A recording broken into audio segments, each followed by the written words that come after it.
right, welcome everyone with Semblance of Sanity. I'm Caleb. I'm Jacob. And we're here for Saiki K, Season 3, Episode 1. All right. Boy. Get Oh more. boy. We're getting more. Even though it Post ended kind so of ending. nicely, right, with the specials and all of that.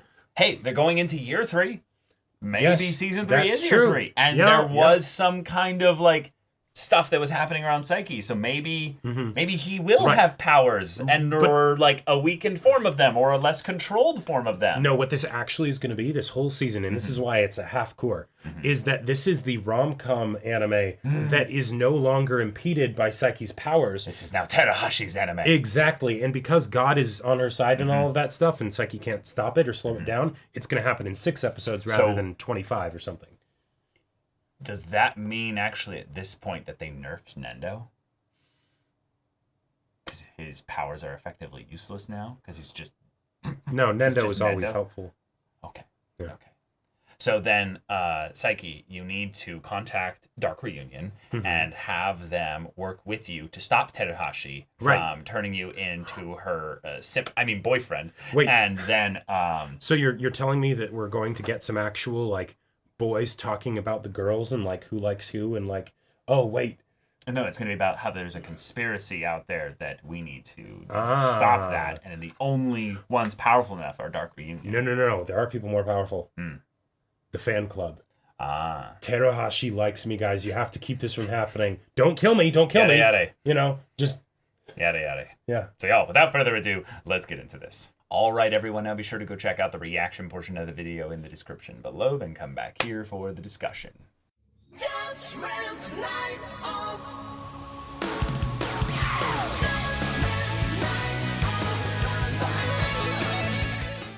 Wow. That Cool. was fantastic. Just a solid, typical Saiki K episode where Yep. we get a bunch of skits. And they're all good. They're all disconnected from each other. Yep.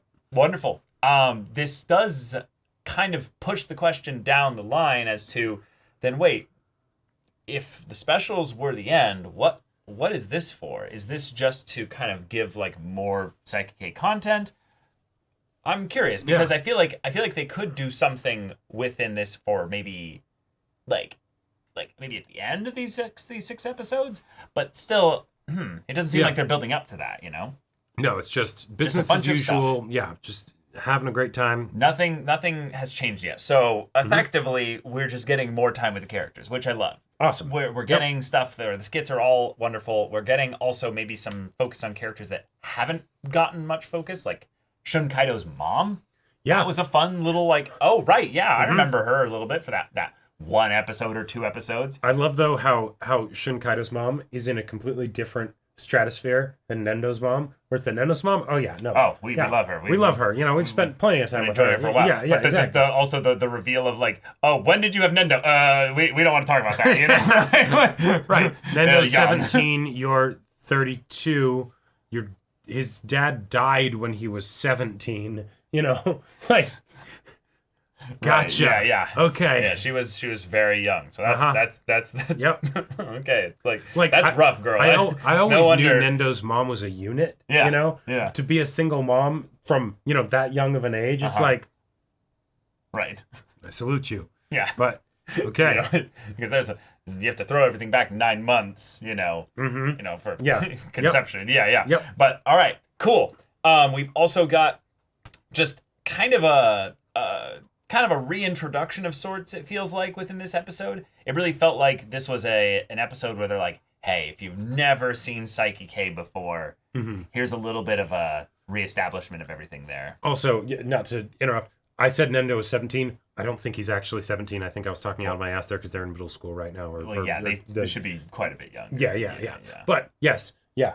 Sorry, what were you saying? Oh, no, I was just saying that basically it felt like this episode gave us a reintroduction to the characters a little bit. And so I'm wondering if there's maybe something there where it's we're kind of just giving everybody a little bit of a fresh start here. Yeah. Saiki did have a little bit of shenanigans that he did with resetting what they experienced. And so what could be happening is that the specials ending is an alternate timeline. And we're basically going to play through this is what if the reset had basically continued this way. No, I think this is just before because none of Saiki's friends know about the fact that he had powers. Right. And I'm saying this is a reset where he goes like back again. Like basically, it's just before that, basically. Gotcha. Yeah. I think it is before the specials for sure. Right. Yes. Right. But just a thought. Okay, so with the skits we got, there were a lot of very, very strong ones. There's the video game one. Video game one was really Video game good. one was damn good. I think that generally anime does a really good job of making fun of the video game stereotypes and stuff, and tackling MMOs and how girls in their avatars get treated in MMOs is hilarious. Right. I loved the I'm a guy. Immediately gone. Yep. Most superficial guys ever. It's the all the girls on the internet are actually dudes. So just yeah. But I mean, hey, if you do what you do to get items, Yeah, and maybe you learn a couple special emotes. I really loved the arbitrary, like you have to run from battle 10,000 times in order to get grovel. No one's done it because it's just That's super tedious. Yeah.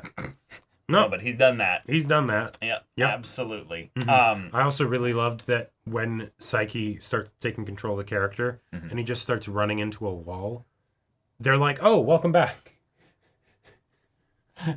It's weird because we thought you were AFK. Yeah. It's like, oh man, like none of them were like, "Why are you running into a wall?"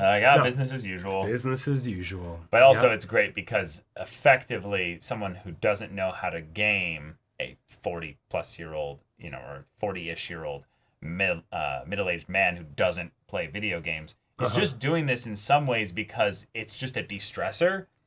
But he's smart enough to know that I can play these idiots, and yet they're also dumb enough to, in some ways, perpetuate the if you don't know how to play games, you must be a girl. When it's any one of them at any point could just be the equivalent of what Psycho was and be a pay-to-win person there.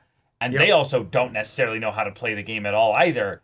But, right. Yeah, that was the other twist that was my personal favorite from that whole skit. Just the fact that it's like, Kaido... So it's not Nendo. It's not Nendo. It's not... we already know who Kaido is, and he's kitted out. It's literally his voice. We can hear it. Right, exactly. And Kaido's got good gear, it looks like, but he's not at the top. Yeah. Who's this dude? I loved my theory that it was Meta who was grinding the shit out of everything here and then selling accounts in order to make money. No reason that it couldn't have been that. Maybe Psycho got it from her.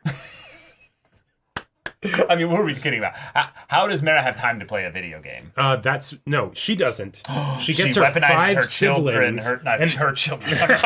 They basically are. But her siblings. Right. She has her 5 siblings all farming grinding gold. on free-to-play accounts. Right. She comes back after one of her 7 jobs, She whips them. It's a dark Make room. more money. It's a dark room there. Make sure to trade it to my name, Bags under their eyes. And you want to eat tonight, don't you? She runs a gaming sweatshop. It's holy not my tempo. Holy fuck. Oh man. But okay. Having also what was it was the one there was the art skit there was the manga one. No, it was the one with the clay. Yeah. Having this be a almost silent film interview style kind of thing, and then them just answering to showcase their unique, personalities and stuff. It again feels like a little bit of a reintroduction to the cast and characters and such, because we're now showing a little bit more as to who they are. But I just loved that Nendo's answers were so perfect for the I am an artist, a true artist. Yep. And then he makes something that's so strange and different. Yeah. Makes perfect facial expression kind of setup here, but also melds a couple different things together where it's okay, so he's got Darth Maul's horns. It's got a Buddha eyes, kind of Zen, kind of squint there. He's got these ridiculous chompers. Yep. And then tentacles for a neck. Or it's just a disembodied head that just wriggles around on. Yeah, exactly. I was expecting something completely different from this skit. When they're them doing clay and things like that. I expected most of them to absolutely suck. Yes. I was expecting more of Kaido's level of like clay artistic pieces and whatnot. But no, a lot of them were actually quite good. So props to them. Yeah, and also there was something that you laughed at, and I think I spoke over during Hydo's bit, where something about he forgot to let go of like his 10-kilogram weights or something like that. On his arms. Yeah, what was the hardest part? Probably the fact that I forgot to take the 10-kilogram weights off my arms. That's so good. And just the fact that, of course, he makes this flawless clay sculpture. Yep. And he's just like, oh, no, that was like, the hardest part. Hydo is absolutely the kind of character where he would straight up have like a Rock Lee moment in the Chunin exams where he like takes off the, I forget what the, discipline the weights, and, he takes off the weights and, but...